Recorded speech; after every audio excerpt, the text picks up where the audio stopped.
Alright guys, we are doing a Kyde Explains It, and not only is this a Kyde Explains It, but it's a Kyde Does It, from start to finish. Which I mean that I've researched everything, I'm shooting this video by myself, I'm gonna put it up on the internet and do all the stuff that you do for the internet.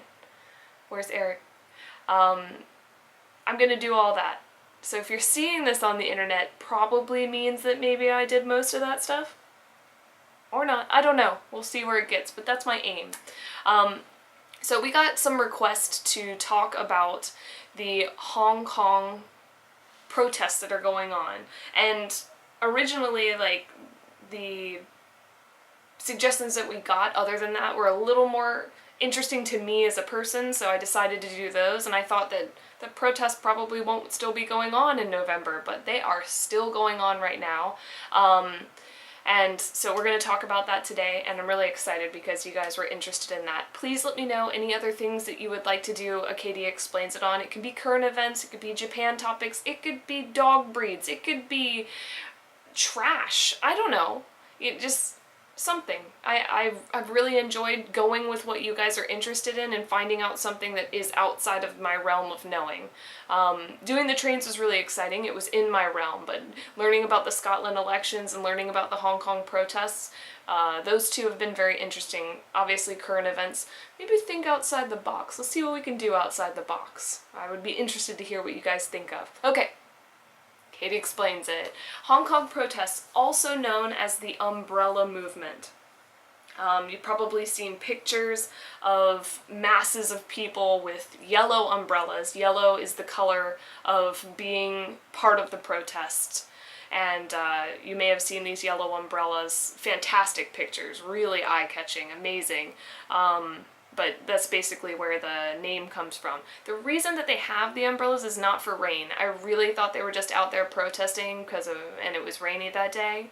No, it's because of tear gas. So we'll get to that. But yeah, not a nice reason to have umbrellas, but pretty pictures nonetheless. So the way that I kind of think about Hong Kong at this point is, you know, that's like China's place that's doing good things. Yeah, but that's not really how things started out, and that's not why we're in this situation. I mean, it's a huge part of it that China's involved, but you have to kind of see where things came from. So I think it's important to talk about the history just a little bit. I'll do my best to make it brief or enjoy the parts that I find interesting.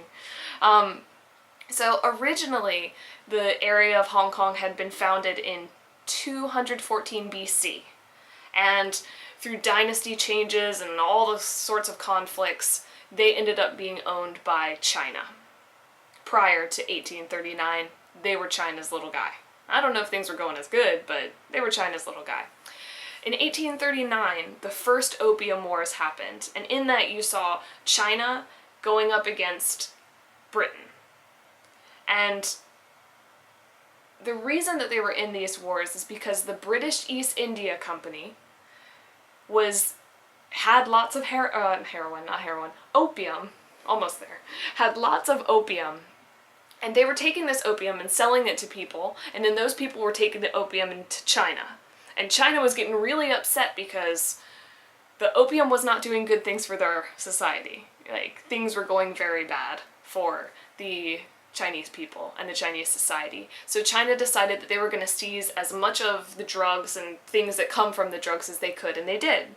The British East India Company and Britain were like, really? That's our drugs, guys. You can't do that. And then the war broke out, the first Opium War. China didn't do so well, and the Brits knocked them down. A treaty was signed after the war had finished, and it opened the ports to China, which had been closed off to the outside world, I guess, because China's industry was doing pretty good on its own. And it also gave Hong Kong to the British. So the British then owned Hong Kong. The Chinese would later call this treaty one of the unequal treaties. And I would definitely say I don't really know what China got out of this at all. So they got their asses kicked, so I mean, the treaty can only be but so nice to them.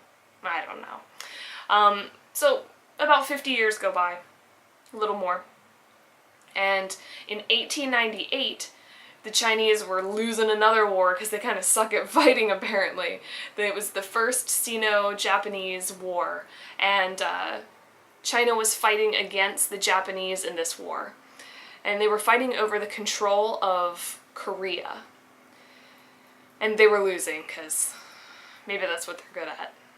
And they were extremely weak once that war ended. And the British saw this, and they saw it as a prime opportunity to get more territory to the north of Hong Kong. So they got that territory, and they also set up a 99-year lease. The 99-year lease was for the Hong Kong area, and they basically set up that they would not be taxed on any business that was done in that area. I might not understand that fully, so just take that as it is. It's a 99-year lease, and it makes good things for the British, basically. And one of the funniest things that I read in this was that one of the British legislators, when they were writing up this lease, why 99 years? And the British legislator guy, that's not when... legislative person? Legislator, there we go. The legislator said, why 99 years? 99 years is as good as forever. That guy's dead, so yeah, it was definitely forever for that guy. I thought that was pretty genius. Yeah, so they knew that they were setting up for 1997 for Hong Kong to move on to the Chinese. They basically said it would be going to China in 1997, or when forever happened. So that was an interesting step. I'm not really sure why they set up this 99-year lease.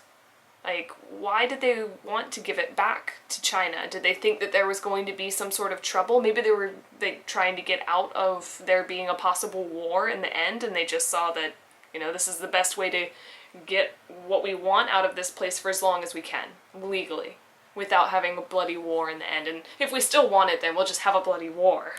I don't know. Then World War II hit, and on actually Christmas Day in '41, they took over Hong Kong, and the Hong Kong people and the people who lost in that area, the Brits, call that, what did they call it?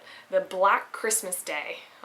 Yeah, I would imagine if you got overtaken on that day and probably had a really, really terrible Christmas, you would call it black.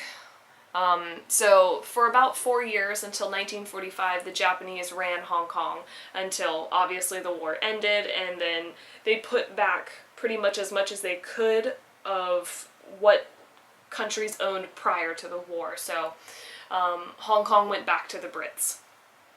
And there were no problems. Well, I don't know if there were no problems, you know, look at the whole history, but the next step was in 1984.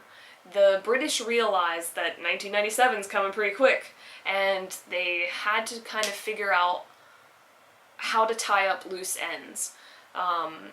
China was going to get this place, and they wanted to make sure that the investments that they've made and the companies that are being run there, that everything is going to work out properly once it gets handed over to China. So this is what they set up, and I have to look at my notes for this because it's many things that they set up. So they're tying up the loose ends, and that is being tied up in a contract, not a treaty, a contract, the Sino-British Joint Declaration.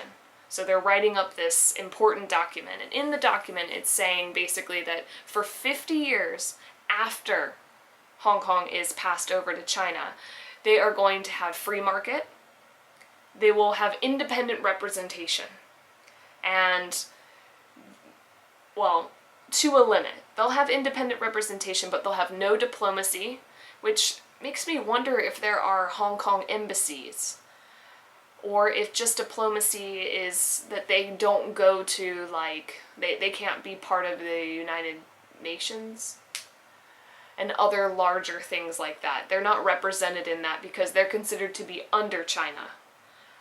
So they can't have any diplomacy, and they also can't have a military, so they have to depend on China, I guess, if they're under attack. So they're setting up the dependency in a way of China, but they're also making it so that they're still independent, they can still have free market, and they also set up the Hong Kong Basic Law. So Hong Kong has its own laws. It's not under, it is under China, but it's not, it doesn't have the same rules as China. It has its own rules. So basically they've set up one country with two systems. And that's what they were going for with this Sino-British joint declaration. And that's kind of where we are now. There's China, and there's Hong Kong, and in my mind they're completely different, and that seems to be doing the one country, two systems. The only thing that causes some trouble, and this is going to start getting into like this year and like the last couple of months, and maybe it'll be boring listening to me say what's happened during these protests, or maybe it'll be fascinating. I think it's going to be somewhere in the middle.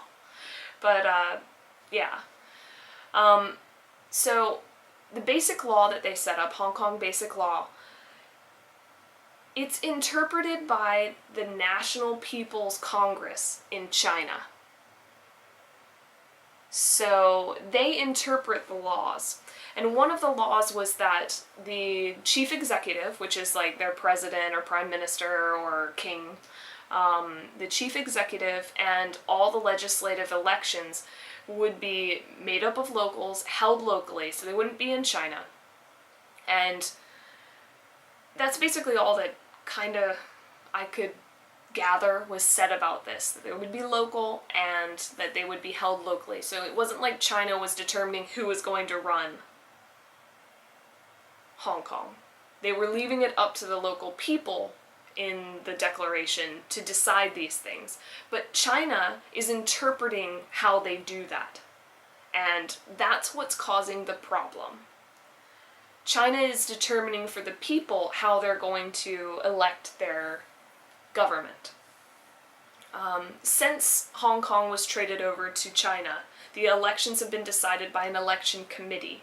The last committee was 12,000 people. No, 1,200 people, not that many.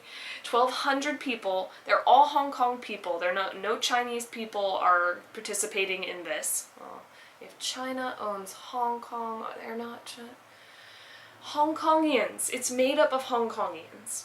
But for a country that is 7 million strong, I think Hong Kong is 7 million, 1,200 people are deciding their fate politically.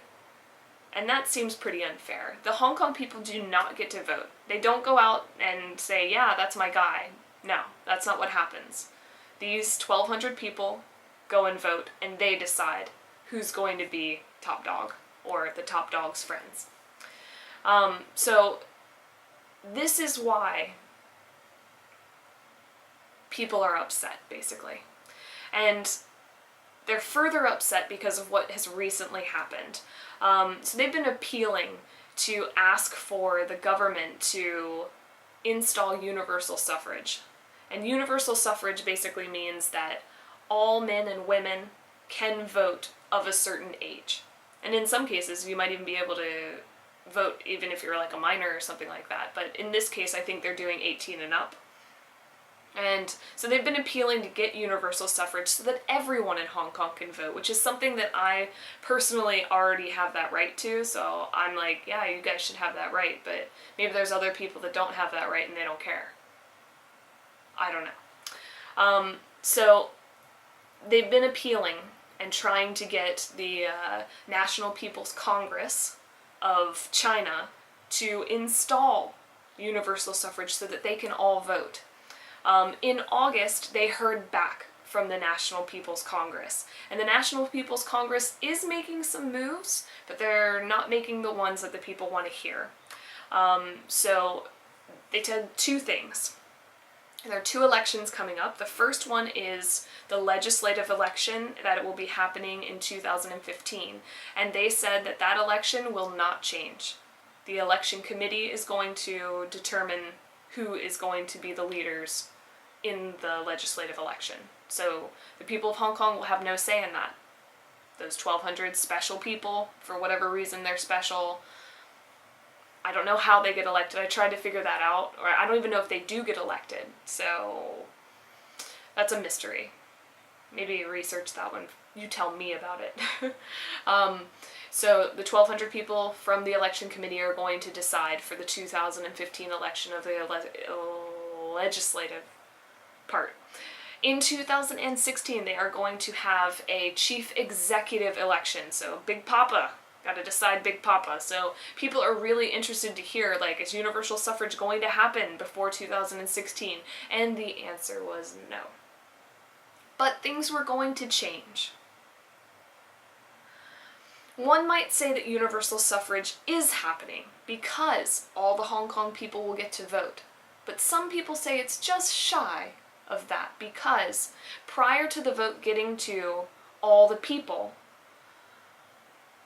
a nomination committee, which is essentially the election committee, a nomination committee is going to narrow down the candidates to 3 candidates, and then everyone will vote on the 3 candidates. Some people feel that this is shy of universal suffrage because they're not really deciding. They feel as though the nominating committee can throw out anyone they want, and China could throw out any candidate that they don't want the people to vote on, so they don't feel like they get a true chance at democracy, and they're pissed about it. Really, really pissed about it. And I think about how I see politics in America. We have electoral words that I don't know. I knew it. I wrote it down earlier and I can't remember it. Electoral college. We have an electoral college, but I still feel like our voice in most ways is what makes the electoral college. So I don't feel like they're stamping out people that I can't have. But I see what they're saying. I don't know. I'm interested to know. The reason why I'm asking is like saying about myself is because I'm interested to know, like, would you be at the protests? Would I be at the protests? I don't know. They've told me I get to put my vote in, and I'd be happy about that. But they want to narrow it down for me in their own biased way. So I don't know how strong my feelings would be. Tell me how strong your feelings would be.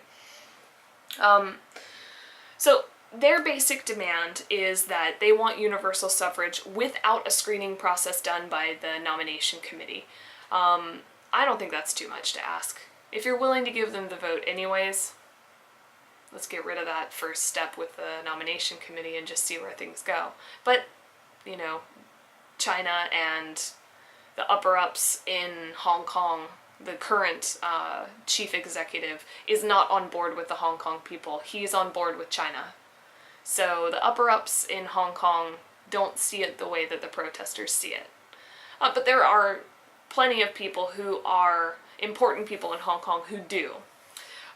So if you've gotten the history and the understanding of the subject, you can end the video now.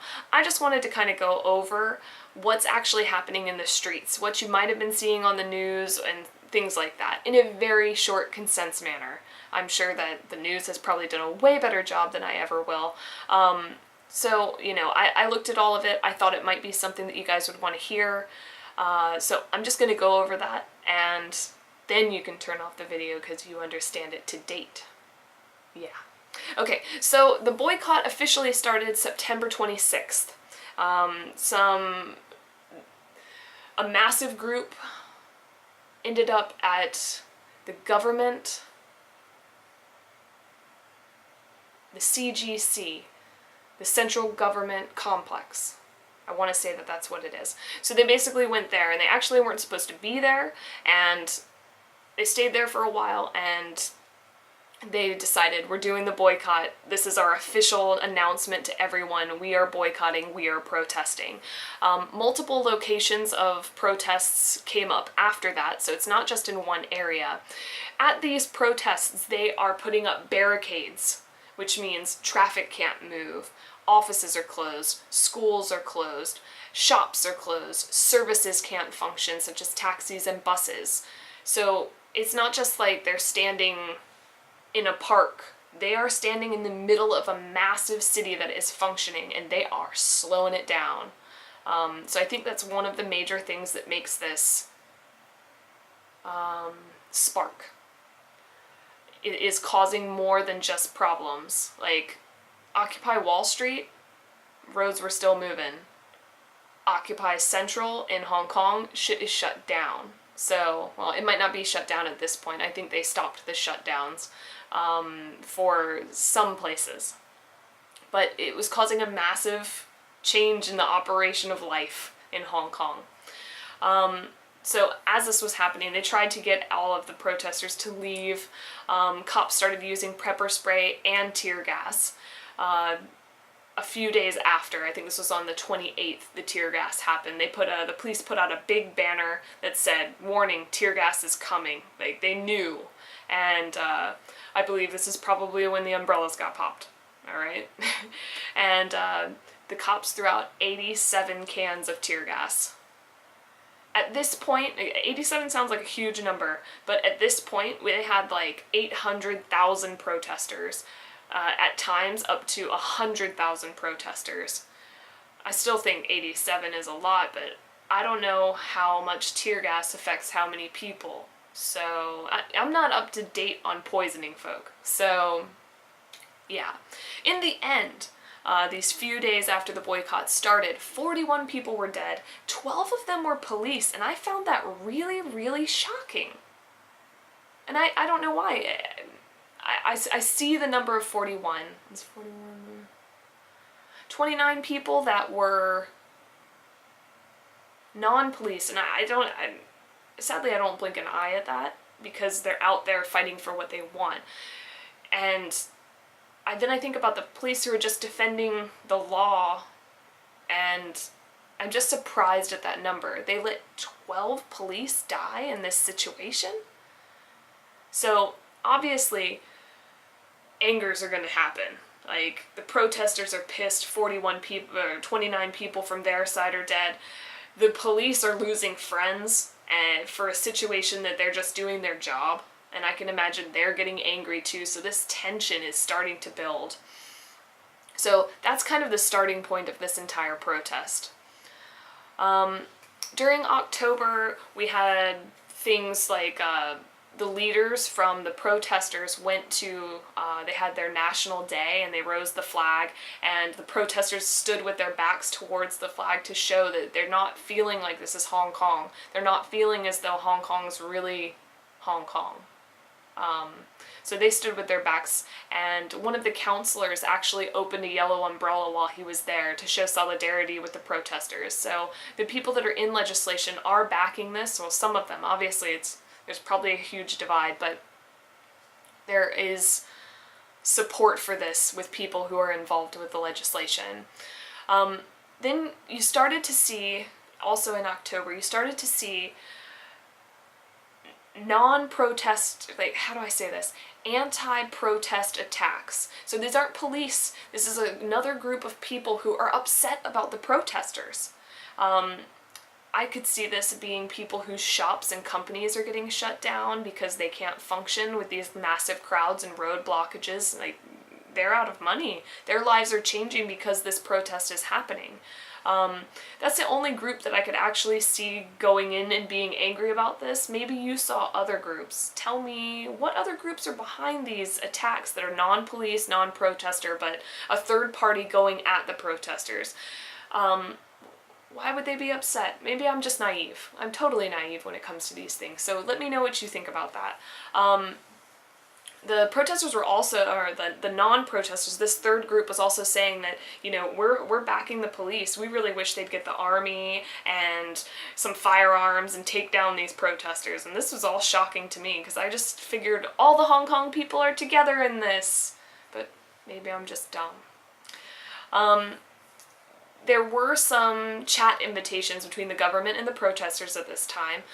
They set up one, but the protesters got attacked and they blamed it on the government, so they didn't meet. And then they set up another one, and the government decided that they weren't going to meet because the protesters were doing illegal things, so they didn't meet. The roadblocks and barricades that they had set up on the 13th of the month of October,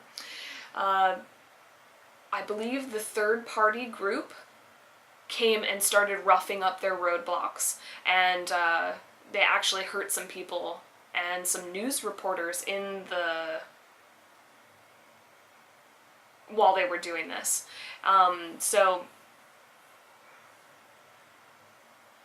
yeah. I knew there were going to be some things that, like, I didn't have any more to say about that, so yeah, that's one of those things. The protesters also on that same day decided that they were going to boycott or stop the delivery of many newspapers. The Apple Daily and the New York Times, they stopped them from delivering because they considered that their reports were completely biased, obviously, against what the protesters were going for. So they were blocking that, but they got told to back down by the government, so they did. On the 14th, police broke down a bunch of barricades, and then on the 15th, the protesters pushed the cops back, rebuilt the barricades, and the cops had to retreat. Like, how crazy is that? The cops... You pushed back the cops, wow! I don't know, that just blows my mind. But the cops came back with pepper spray and batons and brutality. Maybe you shouldn't fuck with the police. Apparently, there's video of a guy getting roughed up by about 6 cops. Amnesty International came in and said, wow, we really can't be having that. Those cops are on some sort of suspension at this point, but you started to see that the cops were being a bit brutal. I mean, this has been going on for 2 weeks, 3 weeks at this point, so tensions are high, and results of that are not going to be pretty. Another day, barricades go down, barricades go up. Then one of my favorite parts happens. 19th. We got the chief executive. He comes out, and I want to try and say his name. CY, and his last name is Leung. I think it's Leung.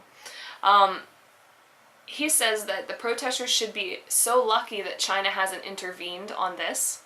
So basically saying, like, Big Papa's up there, you better watch out. Better watch yourself, you're lucky. He also said some stuff about the elections and why he doesn't want them to change.